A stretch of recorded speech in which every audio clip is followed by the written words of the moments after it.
Hey everyone, welcome to the Wano Report. Thanks so much for all your feedback on the last podcast. We really appreciate that, so keep that coming.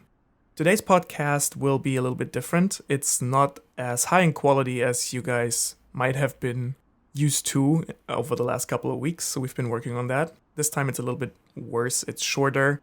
We didn't have a lot of time. Morj didn't have his microphone with him, and I had to talk super quietly because I was having guests over. So there was that. So the whole thing is kind of all over the place, and we were really thinking about whether we should be putting this out. In the end, we said, okay, put it out there. If you enjoy listening to the podcast, this episode, then thank you. If you don't, if the audio is bugging you, then next one will be better. Nonetheless, I think that we have answered a couple of really interesting questions, talked about the last chapters a little bit more, and I hope in general you will enjoy this. Thanks so much, and don't forget to leave us a comment and maybe even a like. Enjoy.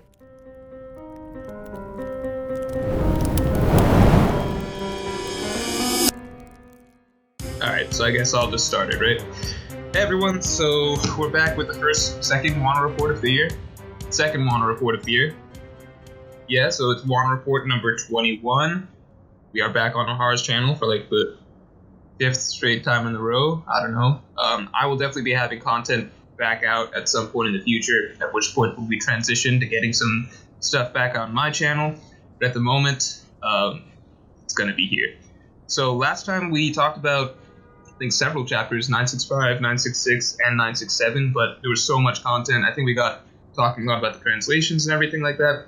So to wrap up from last time, let's just talk about 967, I think, and catch up on the questions that we missed. Yeah, sounds good. Just I guess as a quick heads up, this is gonna be a very short version, so it's maybe like episode 20.5, I guess. I mean, 20 and a half. 20.1. But we thought better than no podcast at all. So yeah, I guess let's get right into it and make the best use of the time. All right. Was there anything from 967 that you wanted to talk about that we didn't get to talk about? Because there was so much stuff, I kind of forget at this point. There was a lot of stuff. We talked about the majority of the chapter, I think. Did we talk about the ending? I'm not sure we talked about the ending. The ending? Yeah, let's talk about that. Obviously, that panel, amazing panel. One of my favorite panels from post-time skip One Piece, easily. I don't know, just a very memorable ending to the chapter. Was there anything... We complained a little bit, I think, about how, Laugh Tale, that should not have been spoiled in a movie beforehand. Right. Yeah, I think we talked about that. That is true. Yeah, agreed. But, we didn't talk about the implications it has, right? No. Why do you... what's your personal opinion on why Roger laughed when he found the One Piece? So something that this is an opinion that I've seen people also echo. I definitely think this is the case. I think it was just that it wasn't time yet. So I think it was partly I think it's twofold. So on one side, whatever the treasure is, and I personally subscribe to the uniting the seas sort of one giant sea theory of One Piece. If you don't know what that is, then go look it up on our long part. If this dude got it right, by the way, then he's the best One Piece theorist of all time. He just gets it by default. Sure. Yeah, if you solve what One Piece is, then you win. But what was I saying besides? Oh, yeah. So in my mind, it's twofold. So on the one hand, it's the enormity of whatever Joy Boy's treasure, whatever the truth about One Piece is just so mind-boggling and huge and insane that, it's kind of jaw-dropping, or jaw-dropping even for Roger. And then also the second part of it probably being that Roger is just too early. He was able to solve the mystery of One Piece and complete this gigantic journey no one's been able to do, but then he gets to it, and then, the twist is that after all this, he just doesn't have enough time. He can't do anything with it. So, and the only thing he's going to do in the face of that is laugh. So I guess it's just, those two things combined, I guess, led to that reaction. I think it's more of a frustrated laugh. I don't think that they kind of get frustrated over that. I think those sort of laughs are genuine. When Luffy was going to die on the platform or whatever, I don't think those, Luffy, who are the other characters who've, smiled before? the D's that smile before, like I think their laughs or smiles are genuine before they go out. They kind of just, because they live with no regrets or whatever, they kind of are fine with the way things happened, right? So, I don't think it was a frustrated laugh, but kind of just like, what else is there to do but laugh? So that's my interpretation of it. What do you think? Yeah, I mean, I can buy into that. I personally don't have an opinion, because I feel Oda revealed like a lot and nothing at all at the same time with that panel, if you know what I mean. Because it says something about the One Piece, obviously, that Roger found it and he, like, everyone laughed, and they called the island Laugh Tale because they laughed, I assume, is like what Oda's trying to say. But laughing can laughing, like, the way it's depicted can have so many emotional implications, right? Like, it can be genuine, it can be a relief, right? Like, they found something about, like, the truth about the world and they were relieved, so they laughed. It could be genuinely something funny, which would be weird but also hilarious, I guess, if it would genuinely be something funny. It could also be like something, like, it could be frustrated laugh that they found the truth about the world and they found out they couldn't do anything about it, so they're laughing about taking on all the hustle to get there and in the end not being able to change anything. So I guess I personally don't really have a preference which one I want. I just want the reason for the laugh to be awesome. Yeah. And, like, if the reason is something negative, something positive, something funny, like genuinely hilarious, like, I don't care as long as it makes sense in the sense of the story. And I'm pretty sure that Oda has that pretty well planned out already. No, so. Definitely. I don't think Oda's been stringing us along for so, because Oda's thought about One Piece at least since he was a kid. So if there's one author I'm confident has it all planned out to a T, it's definitely him. But I don't think Oda's just gonna be like, I've got the entire story planned out, but, like, not the ending, so I'm just gonna wing that. Yeah, when I get there. The most important part, I'm just gonna wing that one. I'm gonna wing that. You'll probably find it fun. All theories and then picking the best. Dude, like, I don't know, like you said, like, a lot of people got really excited over that last panel. Like, I did too, obviously, but I haven't looked too much at the theories going around it, I guess.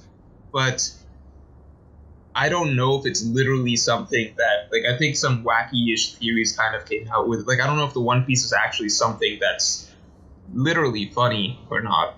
It's just so hard to speculate based on that last panel, because it really didn't tell us that much. It just showed us the reactions and everything like that.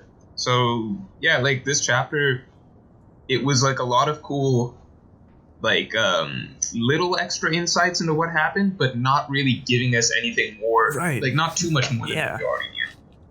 Because you were feeling, like, it's so interesting how, like, I guess the last two chapters, they felt like they revealed a lot, but at the same time, we didn't actually learn anything groundbreaking, you know? Like, we knew Roger and Whitebeard fought at some point. We just got the context for it. But the context wasn't even that new, because we knew that Odin switched sides from, like, we kind of could have guessed the path that happened that involved Roger and Odin interacting and fighting. So, dude, one thing that still has to happen is Roger and Whitebeard, what's that thing? Sakura Petals or whatever, that scene. Yes. So I wonder if do you think that's Wano? Yeah, I think it has to be Wano. And I don't think we're done following Roger just yet. I think he will feature a little bit in the next chapter. He might be dropping Odin off in Wano, which is when we get that scene. Yeah, I think so. But then I don't know why Whitebeard would be in Wano. So maybe it's just to say hi as well. Yeah, I'm wondering. I'm just thinking, like, I think the only real piece of information we got, like, that was, like, groundbreakingly new, like, obviously the Laugh Tale thing would have been groundbreaking new. We already talked about that if it hadn't been spoiled in Stampede.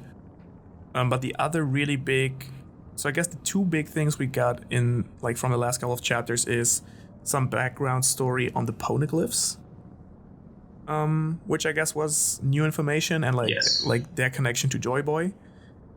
And the second thing was, like, the name of the last official island of the Grand Line, like Roadstar. Yes, that's true. What's your idea? Like, what's your take on Roadstar? Do you think that's an island we'll be going to? Do you think that's just something that's been name dropped, but like basically we can skip that island because Roger's already been there and like he already took care. Like I'm not sure who I talked to this about. Did we? No, I talked to you about this. Yeah. So we went over that a little in the last podcast. I think we landed on. I think you think that they're going to go there. I think they're not going to go there. I think what we landed on is that if we get more of Roger's flashback, that's when we might get some insight into Lodestar Island. So it's going to pop up again, but like we're probably not going to go there with the Straw Hats. That's my I think so too. Do we want to do any questions real quick because we're kind of speeding this along, or do you want to say something more on 967? No, let's get into questions for like a couple of minutes. Okay, so I'll pick one real quick. Oh, by the way, guys, sorry about the audio. I forgot to mention this at the beginning, but I do not have... Ohara said that last podcast had the best audio of any Wano Report ever. So we gotta... So we had to bring it back to the average kind of far. So I don't have my mic on me today. That's why I sound like this. But, you know, we'll work out that. Like, yeah, we'll work our way there. It's a short one, yeah. If we get consistent audio like that, it's all over. We're number 1 on Spotify. Yeah. So, okay, here's a question. What are some characters you'd like to see more of in Wano? Characters? Yeah. That's a good question. Well, I guess I would want to see in the future more of the Scabbards. Like, I really want to see the Scabbards fighting, because I feel even though they are kind of at the center of the entire conflict, right? Like, they're what connects everything, especially like with Kinemon and Momo, who's been traveling with Straw Hats like forever, basically. I really want to see them fight. I want to see them share more of their emotional worlds, like stuff like that. But like, I guess I take it for granted that we're gonna get that. So it's not something where I say, oh, I wish that would happen, but I don't think so. I'm actually pretty certain that like with the Scabbards, we're gonna get more or less. If you gotta pick one of the Scabbards you specifically want to see more of, like even if you're assuming that we're gonna get more of all of them. So I'm really into Kiku's character design. Okay. And I'd like to know more about like what she's like as a character. But to be honest, probably at the moment like the most interesting Scabbard for me, like story-wise, would be probably still Kinemon, just because of the role he is probably going to play as like the leader of the Scabbards, the unofficial one. And as the one who like started the entire Wano saga in the first place, like if we take it back there, I guess. So I guess you could say, I mean, it's a planned story, but I guess if the Straw Hats had never met Kinemon on Punk Hazard, like they might have never ended up in Wano in the first place. That's true. Allegedly. So I think like it'll be interesting to see like how he develops over the course of the arc, like what his role will be, like if he'll survive, and if he survives, what his role will be in the new open Wano. Yeah. Yeah. What's your take? Like, what characters would you like to get more of? Out of the Scabbards, I just want more of Ashura Doji. He's my favorite of the Scabbards. Yeah, he's cool too. Yeah, he's pretty cool. But I feel like we might have already missed a little bit of the opportunity to get more out of him. I want more of Komuro Saki, because I feel like she still has like a pretty important... There's still a lot of question marks around her. We don't know what she really did during those... like, there's some stuff that we've all kind of forgotten about, like what happened. Not forgotten, but it's just in the back of our minds. Like, what was the deal with her and Kyoshiro? You know, everybody thinks she's dead actually right now in Wano, but she survived or whatever. So what did she actually do during those 13 years? That's interesting. I want to know if there's any like extra mysteries around her or anything like that. Besides her, Ashura Doji, I'm not sure. The Straw Hats. Let's get some more focus on the Straw Hats in a little bit, hopefully. Do you think... Kid. Sorry. Kid. Right. Kid as well. And Apu and Hawkins. That's it. Yes. Oh, Apu. I'm so excited for Apu. Yeah, he came back at such a fun time. To see him. Mm-hmm. Yeah, and he was really giving Kizaru some, like, I mean, it's like Kizaru is still like a low gear user, but like he was giving him some trouble. Yeah. Like back at in a way, yeah. So I'm curious. In a way, yeah, I guess. But like comparatively to the other That's true. He did catch him by surprise. Yeah. I guess, with like some weird attack. So I'm like just curious what his devil fruit is going to be all about. And yeah, I'm also what's his name? Onimaru? Oh, is Onimaru? Like yeah, true. Yeah. I questioned did Onimaru's role fulfill or like resolve already? Do you think that? I don't think so. So I mean, I'm not sure. It's possible. I saw a really cool theory the other day that I really liked. I mean, my channel is kind of Fox themed, so I guess I have a bias there. But yeah, you gotta bring it up. I always forget that your channel is Fox themed because I always see you like your normal face, but then I forget that to everybody else you're putting the Fox mask or whatever on, or like the Fox logo and stuff. I guess. Anyway, we can change it. I can turn off the camera if you want. No, get out the. You have a real life copy. You can of the just. mask. Yeah, you can just like watch my avatar. No, but I think so what I read was, I think it was in Reddit, was someone saying that now that Onimaru has lost his old master, the old daimyo of the Shimotsuki clan, I think, and like with Zoro possibly being related to that family, that Onimaru is gonna continue traveling with Zoro. Like I after Wano ends. Definitely see that. Because like that's the character he's been interacting with, right? Like that's the character who, he's the most tied to Zoro at the moment, I guess. Yeah. And I guess like now in retrospect, I think we talked about that before a lot, like Zoro's, like the implication that Oda's trying to make that Zoro is from Wano, has roots in Wano some way or form. Now that I think about it, like the fact that Zoro has been sent on that journey to Ringo and everything, where it all was about the daimyos and the past culture, and like also with like he was the one who met Yasu and shit, like, you know. So I think like now That's in retrospect, true. I never thought about it that way. Yeah, but dude, he Zoro's was the one who actually went through that entire storyline, right? Yeah, Zoro's out of all the strides, Zoro's been getting into the Wano culture like a little more than everybody. Like he's explored Ibisu Town, like you said, Ringo and everything. Like he has a little more connection to all of the like Yasu, Komurasaki, Yukimaru. I guess now Kawamatsu. They gave him Enma. Yeah, he's been getting into Wano culture for sure. Dude, for sure. So I mean, I'm curious. I'm curious, like if Oda's like. I'm sure Oda's aware of what he's doing, so either he's just really going somewhere with this, or he's just like trolling everyone a little bit. But I don't think he's trolling everyone. that'd be harsh, to be honest. But yeah, I guess we'll see. Yeah, maybe let's pick another question. Do you want to pick, or I don't know if you have this stuff up at the moment. I just open it up so I can pick one as well. So I guess this is a question that's relatively easy to answer, but I see it a lot, so maybe we can address it like in a sentence. Why do you think that Roger needs Oden if he knows the voice of all things? Do you want to go first?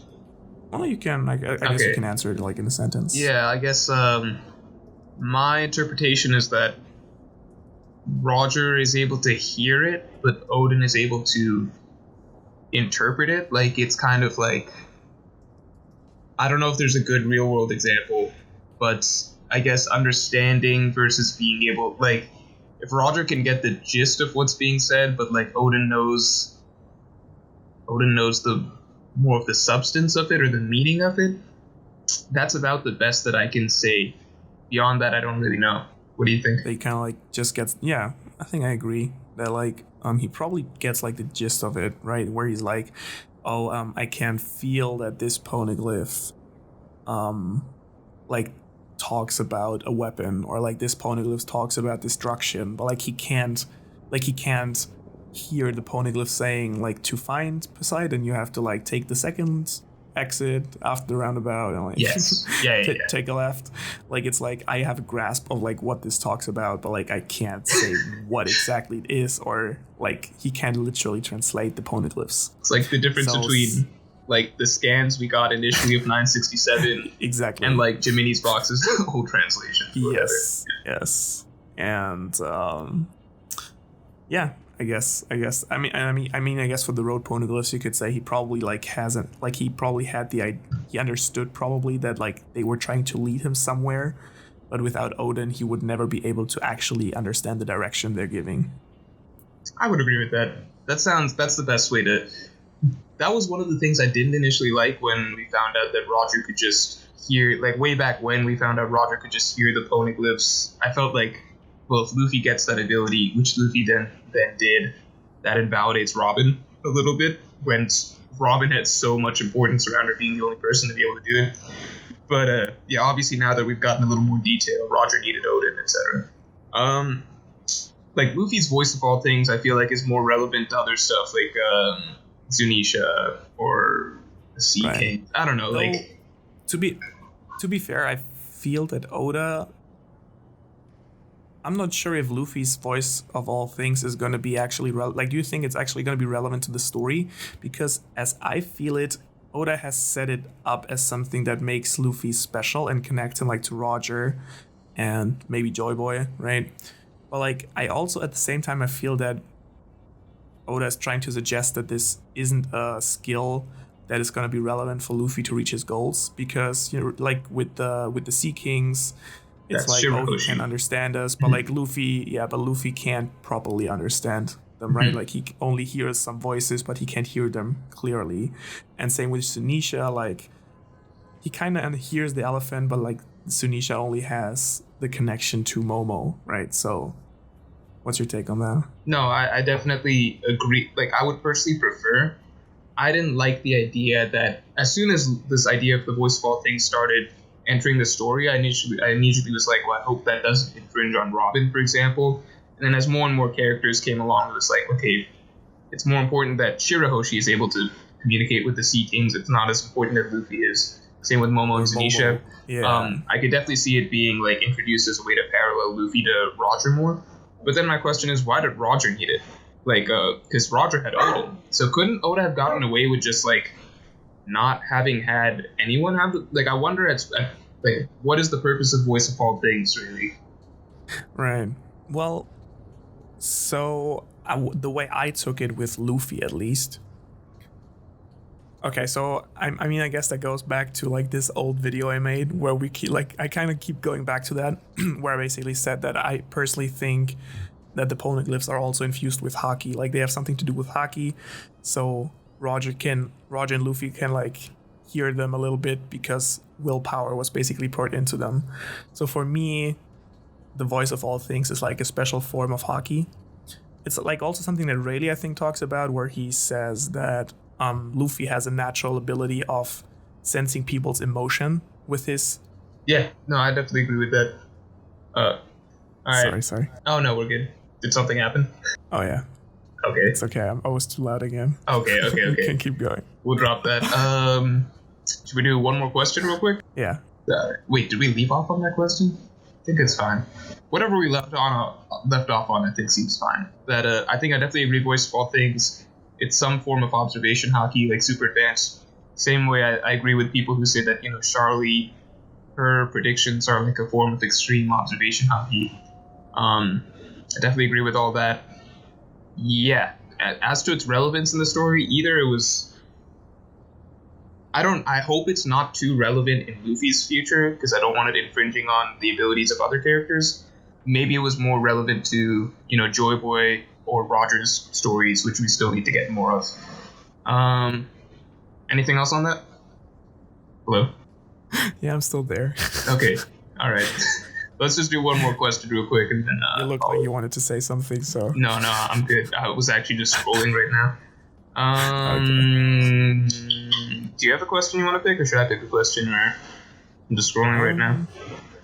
Okay, I'm gonna pick one because I saw that one earlier, and I think it's interesting. Do you think that the current Odin flashback will show his death, or will that be something that will be showing later? Oh, that's interesting. Yep. What's your take on that?